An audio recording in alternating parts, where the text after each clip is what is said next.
स्वागत आहे तुमचं माझ्या विदर्भ किचनमध्ये. तर आज रेसिपी नाही, तर आज एक छोटासा मिनी ब्लॉग तुमच्यासाठी.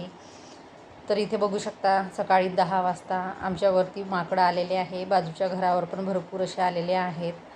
आज मी बाहेर थोडी डाळ वाळत घातलेली होती बरबटीची. तर माकडांमुळे मला ते ठेवता आले नाही, लगेच घरात आणावी लागली. त्यामुळे काहीच असं वाढवता येत नाही, कारण रोज झाली म्हणजे सकाळ झाली की माकडं येतातच. आणि आमच्या आजूबाजूनी झाडं असल्यामुळे तर जास्तच येतात. त्यात असं झालं की 8 ते 10 दिवस झाले इकडे वातावरण खूप चेंज झालेलं आहे. असं वाटते की आता पावसाळाच चालू झाला की काय. मे महिन्यामध्ये पावसाळाच सुरू आहे इकडे, त्यामुळे तर माकडं भरपूरच येतात. त्यानंतर इथे पक्ष्यांचं घरटं आहे. इथे पक्ष्यांनी छान अशी 3 पिल्लं दिलेली आहे. आता गावावरून आणलेले आंबे होते बरेच दिवस चालले मला ते. मग म्हटलं एक कैरी राहिलेली होती, मग त्याचं आज पन्हं बनवून घेतलेलं आहे. थोडं तूप घातलं, त्यामध्ये जिरं मोहरी आणि त्यानंतर यामध्ये कैरीचं पन्हं. तर अशा पद्धतीने मी कैरीचं पन्हं करते, गूळ किंवा साखर ॲड करून. आणि 3 ते 4 दिवस सहज पुरते हे पन्हं. आणि उन्हाळ्यामध्ये बरं असतं. गावावरून तर साधारणतः मी 2 ते 3 किलो आंबे आणलेले होते. त्याचा एक गोड पापड पण केलेला आहे.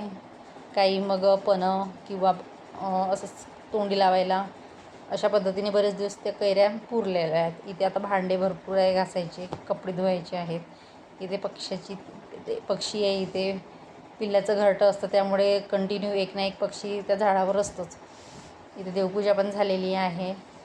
आणि त्यानंतर इथे सकाळी नाश्त्यासाठी केलेला आहे मुंगाची उसळ. तर याचा पूर्ण व्हिडिओ मी टाकलेला आहे. तर हिरवे मूग आहे, रात्रभर भिजत घालून त्याची छान अशी उसळ केलेली आहे, छान लागते खायला.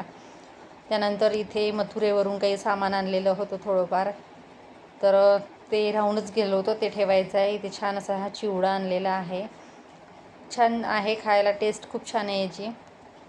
आणि त्यानंतर इथे परत एक चंदनाची डब्बी पण होती. आणि हा चिवडा दिल्लीवरून आणलेला आहे, छान आहे, पण चवीला खूप छान आहे. त्यानंतर इथे हा प्रसाद आहे मथुरेवरून आणलेला.